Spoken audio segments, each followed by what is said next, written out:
عرفہ ذی الحجہ کے متعلق سوال آپ نے پوچھا ہے تو یاد رکھیے کہ اب تک تو امت اسی بات کی قائل رہی ہے کہ جس شہر میں جہاں 9 ذی الحج ہو، جس ملک میں 9 ذی الحج ہو، وہی اس کا یوم عرفہ ہے۔ اب یہ نئی چیزیں ان لوگوں نے ایجاد کی ہیں کہ ساری امت عید حرمین شریفین کے ساتھ ملا کے پڑے۔ وجہ اتحاد، کیا کرنا ہے اس اتحاد کو تم نے؟ ایسی محض اپنے ذہن کی اپچ اور اختراع، اور اس کے قائدین اکثر وہی ہیں جو دین کو سرے سے سمجھتے ہی نہیں۔ اختلاف میں تمہیں مسئلہ کیا ہے؟ ایک رائے کسی کی ہے، ایک رائے کسی کے، یار جینے دو، ان اختلافات کو رہنے دو۔ تمہیں کیا مصیبت پڑ گئی ہے کہ سب کو جبرن لے کے کیوں یار؟ باقی لوگوں کو جینے کا حق نہیں ہے؟ تو اس لیے ایک بات تو یہ ہے، پوری امت اسی پہ رہی ہے۔ اب نئی چیزیں آئی ہیں، اور انہی میں سے ایک اختراع یہ بھی ہے کہ عرفہ کا دن وہ جو وہاں پہ منایا جائے۔ صحابہ رضی اللہ عنہ اہل مدینہ بھی عرفہ کا دن وہی مناتے تھے، بغداد والے بھی وہی مناتے تھے، کوفہ والے بھی وہی مناتے تھے۔ احناف نے اس بات پر بحث کی ہے کہ عرفہ کا جب دن آئے تو شام کو کوئی کام نہ کرنا، اور عرفہ کے دن زوال کے بعد سے مغرب تک یہ جو 5-6 گھنٹے موسم کے حساب سے جتنا بھی وقت بنتا ہے، اس میں کیا کرے۔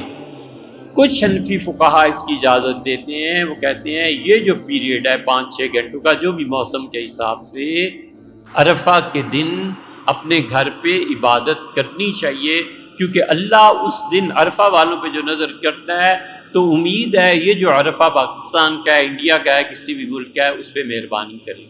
حنفی فقہا ہی میں سے کچھ لوگوں نے اسے بدعت قرار دیا ہے اور کہتے ہیں نہ کریں، دین میں ایک نئی چیز چل پڑے گی، نہ کریں۔ دونوں طرف دلائل ہیں۔ البحر الرائق میں ابن نجیم نے اور بخاری کی شرح میں بہت عینی وغیرہ سب نے لکھی ہیں یہ چیزیں، اسے دیکھ لینا چاہیے۔ اور ایک بات یہ بھی سمجھ، اس لیے عرفہ وہی منائے جو اس کا دن ہے اپنا۔ سعودیہ والے جس دن بھی منائیں اور جس دن بھی ہو، اس سے ہمیں کچھ فرق نہیں پڑتا۔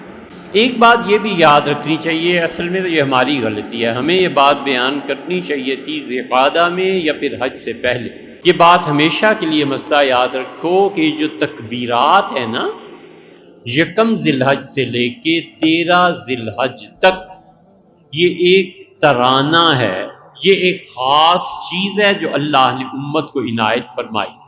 1 ذی الحج سے لے کے 13 ذی الحج تک عمومی طور پر پڑھتے رہنا چاہیے، اٹھتے بیٹھتے چلتے پھرتے، فرض نماز کے بعد، نفل نماز کے بعد، وغیرہ وغیرہ، جب بھی موقع ملے ان 13 دنوں میں یہ تکبیرات پڑھتے رہنا چاہیے۔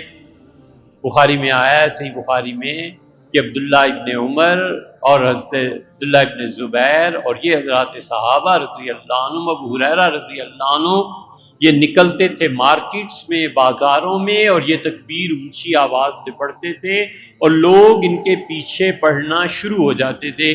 یعنی وہ اللہ اکبر کہہ رہے ہیں تو دکاندار بھی ان کے پیچھے اللہ اکبر ان کے بعد کہتے رہے۔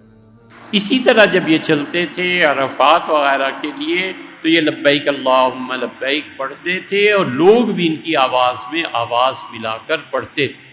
اس سے بعض جگہ پہ جو ہوتا ہے کہ لبیک اللہم لبیک کے ساتھ اور لوگ بھی آواز میں آواز ملاتے ہیں، یہ بالکل ہی حرام نہیں ہے، سوچ لینا چاہیے۔ بخاری شریف میں یہ روایت آئی ہے، اور صحیح بخاری میں ہی آیا ہے کہ جب یہ پڑھتے تھے عید کے 13 دنوں میں اللہ اکبر، تو لوگ ان کی آواز میں آواز ملا کر پڑھتے تھے۔ 1 ذی الحج سے لے کے 8 ذی الحج تک ان تکبیرات کا اونچی آواز میں پڑھنا یہ مستحب ہے، بہتر ہے، اور 13 کی فجر سے 8 تک پڑھنا مستحب ہے، اور 9 ذی الحج کی فجر کے بعد سے 13 ذی الحج کی عصر تک پڑھنا یہ واجب ہے، ایک مرتبہ پڑھنا ضروری ہے۔ امام شافعی رحمۃ اللہ 3 مرتبہ کا کہتے ہیں، ہمارے ہاں چونکہ حضرت عبداللہ ابن مسعود اور حضرت علی رضی اللہ عنہ ایک بار پڑھتے تھے، اس لیے ہم ایک بار پڑھنے کو کہتے ہیں۔ تو 9 ذی الحج پورا دن، 10، 11، 12 اور 13 ذی الحج کی عصر کی نماز تک اسے پڑھنا چاہیے، یہ واجب۔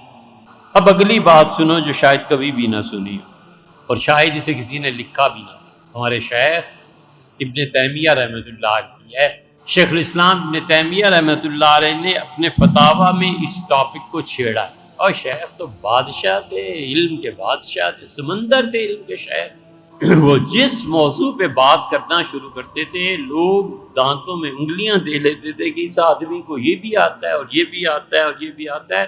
وفات تک ان کا علم تر و تازہ، علم تو ہوتا ہی ہے لیکن علم وہ جو مستحضر ہو، علم وہ جو پر نوک زبان۔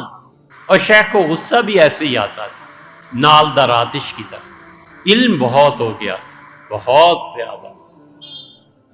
وہ اگر 100 سال 200 سال بھی رہتے تو لوگ ان جیسا آدمی نہیں دکھا سکتے کہ ایسا پیدا ہو۔ رحمہ اللہ وہ اور ان کے ساتھی، اللہ تعالیٰ ان کی قبروں کو منور رکھے۔ ابن کثیر ہیں، ابن رجب ہیں، اسی کا اثر ابن حجر تک پہنچا ہے، وہی ذہبی ہیں رحمہ اللہ، انہی کا اثر ہمارے صاحب فتح القدیر رحمہ اللہ۔ بڑے لوگ تھے، اللہ نے دامن کھول دیا تھا ان صدیوں میں اور ہیرے آئے دنیا میں۔ شیخ نے کمال کی چیزیں لکھی ہیں۔ شیخ نے لکھا ہے جو شخص ان 13 دنوں میں تکبیرات پڑھتا رہتا ہے نا، 3 انعامات باری تعالیٰ اس پہ ہوتے ہیں۔ ایک تو فرمایا ہے کہ اس کا رزق بڑھ جاتا ہے، دوسرے فرمایا ہے ہدایت ملتی، بلکہ پہلے نمبر پہ فرمایا ہے کہ ہدایت پہ قائم رہتا ہے، اس کے اعمال اور عقیدے میں اگر کوئی گڑبڑ ہے نا وہ نکل جاتی ہے، وہ کھوٹ دور ہو جاتا ہے۔ دوسرے شیخ نے فرمایا ہے کہ ہدایت ملتی ہے پہلا نمبر، دوسرے رزق میں اضافہ ہو جاتا ہے، کیونکہ جتنا وہ خدا کو بلند تر کہنا شروع کرتا ہے، اللہ اکبر، پھر توحید لا الہ الا اللہ، پھر اللہ اکبر واللہ اکبر للہ الحمد، یہ پوری تکبیر ہے۔ تو لکھا ہدایت ملتی ہے، رزق میں اضافہ ہو جاتا ہے، اور تیسرا دشمن جھک جاتے ہیں، دشمنوں کو ذلت نصیب ہوتی ہے، یہ تینوں بات۔ اور تکبیر پوری کہنی چاہیے اور لکھنی بھی پوری ہی چاہیے، اللہ اکبر، یہ تکبیر ہو گئی، لا الہ الا اللہ یہ خدا کی توحید ہو گئی، واللہ اکبر، اللہ اکبر وللہ الحمد۔ ہمارے نزدیک یہی تکبیر ہے جو سیدنا علی رضی اللہ عنہ نے سکھائی۔ شافعی حضرات کی تکبیر ذرا سی مختلف ہے، اللہ اکبر واللہ اکبر اللہ اکبر۔ اب بہت سے ماڈرن لوگ یہ بھی لکھنے لگے۔ یہ لا الہ الا اللہ بیچ میں سے کاٹنے کا کیا مقصد ہے؟ جب آپ کو سننے والے اتنے ہیں، جب آپ کے پیچھے چلنے والے اتنے ہیں، اور آپ اپنی ڈائری اور صفحے پہ لکھتے ہیں اللہ اکبر واللہ اکبر اللہ اکبر، تو یہ شافعی حضرات اگرچہ اس کے راوی ہیں، اگرچہ انہوں نے روایت کی، لیکن آپ کو ضرورت کیا پیش آئی؟ آپ پوری تکبیر کیوں نہیں تحریر فرماتے؟